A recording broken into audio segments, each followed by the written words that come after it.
Hello and welcome to the channel. So आज मैं जिस सीरीज़ के बारे में बात करूँगा, ये एक एनिमेटेड सीरीज़ है। एंड व्हेन वी से एनिमेटेड सीरीज़ ऑब्वियसली माइंड में आती है बच्चों के लिए होगी। तो हाँ, ये हो सकता है बच्चों के लिए हो, बट वेरी फ्रैंकली स्पीकिंग ये चिल्ड्रंस के लिए भी है। Childrens, child, adults, adults who are basically child at heart like me. ये प्रोग्राम मेरे लिए बहुत बहुत ही क्लोज है। Masters of the Universe Revelation, predominantly ये ही मैन की वन ऑफ द सीक्वल है, कह सकते हो आप।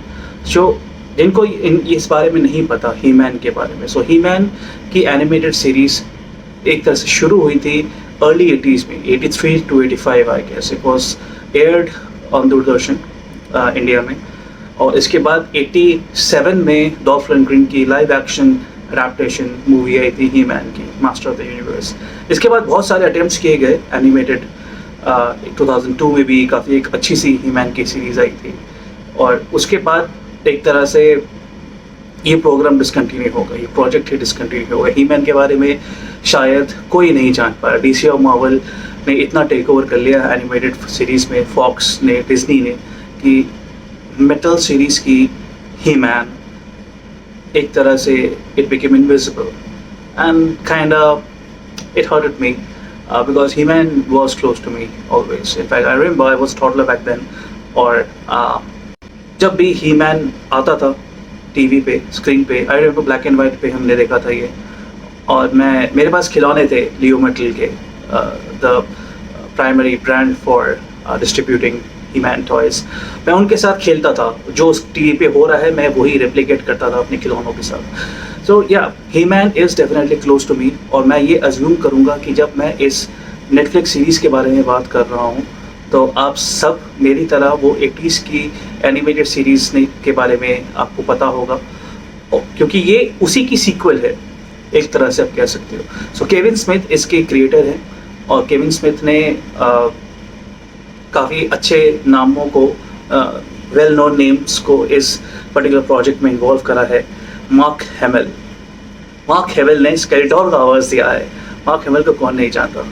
B it his project in star Wars, B it penny-wise, B it the iconic joker, बहुत सारे चकी, बहुत सारे इस तरह के वॉइस ओवर एक्टिंग दिया है इन्होंने। ये सीरीज़ है कि इस बारे में बहुत ही संक्षेप में, नो स्पॉइलर तरीके से, ये एक ऐसी अलग सी दुनिया है, नॉट ऑन अर्थ, एक अलग सी दुनिया है। इसका नाम है एटर्निया। एटर्निया के एक ऐसा प्लैनेट है, एक ऐसे डायमेंशन में, जहाँ पे old school conventional magic as well as new age technology को एग्जिस्ट करती है। तो वहाँ पे आप GOT जैसा एटमॉस्फेयर भी देखोगे, at the same time star Wars जैसे मॉडर्न वॉरफेयर, लेजर लाइट्स, ये सब भी देखोगे। तो एक तरह से वो दोनों का एक बहुत ही अच्छा एमालगेमेशन है। इसमें जो एंटागोनिस्ट हैं Skeletor is the lord of dark forces, evil forces, और वो किसी तरह से जो यहाँ पे एक कैसल है, कैसल ग्रेस्कल, इसमें काफ़ी मैजिक है, और उस कैसल ग्रेस्कल को हथियाना चाहता है अपने टीम के साथ, अपने ग्रुप के साथ, अपने इविल फोर्सेस के लिए। बेसिकली वो कैसल ग्रेस्कल को हथियाना चाहता है। कैसल ग्रेस्कल इज करेंटली अंडर जिस किंग के है, उस किंग का जो बेटा है, प्रिंस एडम का ही एक तरह से ऑल्टर ईगो है He Man, and He Man protects castle Grayskull and invariably Eternia from the dark forces, evil forces of Skeletor, using the magic sword। and in इस द्वंद्व में, इस इवेंट में इसके साथ बहुत सारे और लोग देते हैं। काफ़ी नाम जो मुझे याद है बचपन से, Teela, Battle Cat, Man At Arms, इस तरह के बहुत सारे नाम्स मुझे याद हैं। ऑर्को मुझे याद है। तो इस तरह के काफ़ी नाम हैं। तो ये एक तरह से एक स्टोरी है, एक बॉटम लाइन है for all the episodes of basically हो क्या रहा है इस ही मैन की दुनिया में। अब इस पर्टिकुलर सीरीज़ के बारे में बात करें तो यहाँ पे 5 एपिसोड्स हैं आधे घंटे के, तो 2.5 घंटे में आप ये पूरी की पूरी सीरीज़ आप बेंच करके ख़त्म कर सकते हो। बट यहाँ पे स्टोरी ख़त्म नहीं होती। गौर कीजिएगा, ये master of the universe revolution part 1 है। पार्ट 2 शायद नेक्स्ट महीना या next year, I don't know कब आएगी, but definitely it's not the end of the story. ऐसा कहा गया है कि सीजन 1 और पार्ट 1 के 5 एपिसोड्स हैं, पार्ट 2 के भी 5 एपिसोड्स हैं, और पार्ट 2 के साथ शायद ये स्टोरी खत्म होगी. पार्ट 2 कब आएगी अभी तक कोई आइडिया नहीं है. अगर आपको पता हो तो drop in the comments below. So that was basically a very rough sketch of what He-Man is. और अगर आपको नहीं पता He-Man के बारे में तो शायद ये जो मैंने अभी बताया इससे आपको थोड़ी हेल्प मिल जाए. अगर आप मेरी तरह है जिसको He-Man के बारे में पता है, so you might be wondering कि अब He-Man क्या करेगा, you know. So अगर आपको वो एनिमेटेड यूनिवर्स पता है जो एक एनिमेशन सीरीज होती थी 80s में, so उसकी अगर ये सीक्वल है तो काफ़ी हद तक उससे एक तरह से मेल खाती होगी. As per Kevin Smith, there were a lot of questions unanswered during that animated universe. जैसे एग्जाम्पल, कैसल ग्रेस्केल का नाम कैसल ग्रेस्केल क्यों है, ऑर्को क्यों कहते हैं, is it Bengali? No, that's something which I thought of. But ये सब क्या है, you know, and basically what Skeletor would do अगर उसको और इम्यून ताकत मिल जाए. What if He-Man doesn't exist in Grayskull? तो कौन उसको बचाएगा, you know. इस तरह के बहुत सारे क्वेश्चंस हैं. Out and out, when I started to watch this series, good points, nostalgia. मैं अपने बचपन के दुनिया में चला गया था. So anything which hits nostalgia, that's a good factor. Animation अच्छा है. कैसलवेनिया जिसने बनाया था नेटफ्लिक्स पे ही है.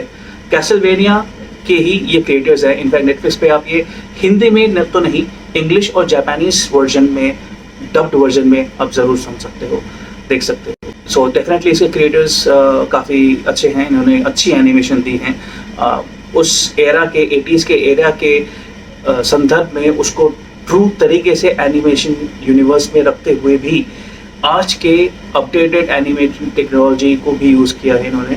और कुछ चीज़ें वहाँ से ली है, पुरानी 80s से कुछ चीज़ें नई तरीके से डाली गई है. तो काफ़ी एक तरह से फ्रीडम है, क्रिएटिव फ्रीडम है, and I kind of enjoyed it.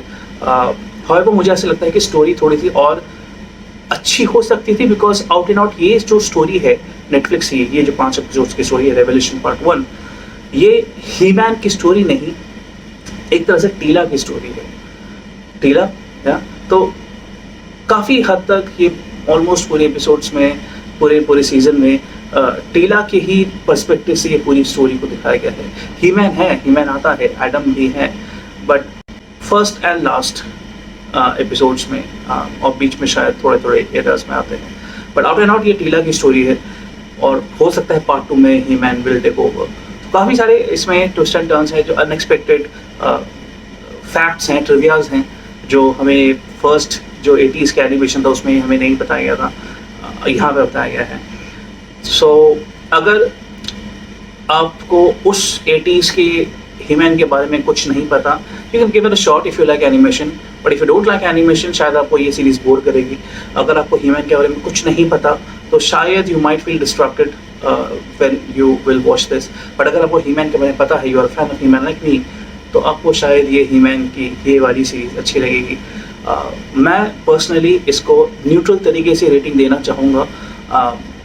तो nostalgia hits me, so I would give it a 4 out of 5. But if I am honest, अगर मुझे इसकी टेक्निकल डिटेल्स और एनिमेटेड की क्वालिटी, स्टोरी की क्वालिटी को मद्देनज़र रखते हुए, क्लिफ हैंगर, इन सब चीज़ों को मद्देनज़र रखते हुए अगर मैं इसके बारे में बात करूँ, तो मैं कहीं ना कहीं इसको 2.5 या 3 out of 5 रेटिंग दूंगा. क्योंकि मैं इसमें He-Man को और देखना चाहता था. आई एम नॉट सेइंग कि आई एम कंप्लेनिंग कि टीला की स्टोरी है, He-Man की स्टोरी नहीं है. हो सकता है एक प्लेटफॉर्म बनाया गया है और पार्ट 2 में शायद He-Man की कुछ ज़्यादा मैं देख पाऊँ. बिकॉज सी मेरे ख्याल से when it's castle of Grayskull, Eternia, master of universe, for me it's He-Man. अगर मैं He-Man को नहीं देख पा रहा हूँ, the series is useless for me. मुझे नहीं देखना टीला को. I mean, that's me, that's my opinion. मैं He-Man को देखना चाहता हूँ. So अगर मैं He-Man को नहीं देख पा रहा हूँ, तो आई एम एक तरह से 2-3 रेटिंग में काट ही लूँगा, right? That's my opinion. But yeah, hey, that's me. अगर आपने He-Man 80s वाली देखी है, तो राइट इन द कमेंट्स बेलो कि आपको कौन सा कैरेक्टर अच्छा लगता था. और अगर आपने ये वाली He-Man देखी है, master of the universe revolution, तो आप बताइए कब कौन सा एपिसोड अच्छा लगा, कौन सा कैरेक्टर अच्छा लगा. क्या आप भी मेरी तरह He-Man के फ़ैन हैं? बचपन में आप He-Man से खेलते थे, and nostalgia hits you. So share your comments below, throw some likes, press subscribe, press the bell icon. I'll see you on another video. Till then, take care. God bless you. Bye.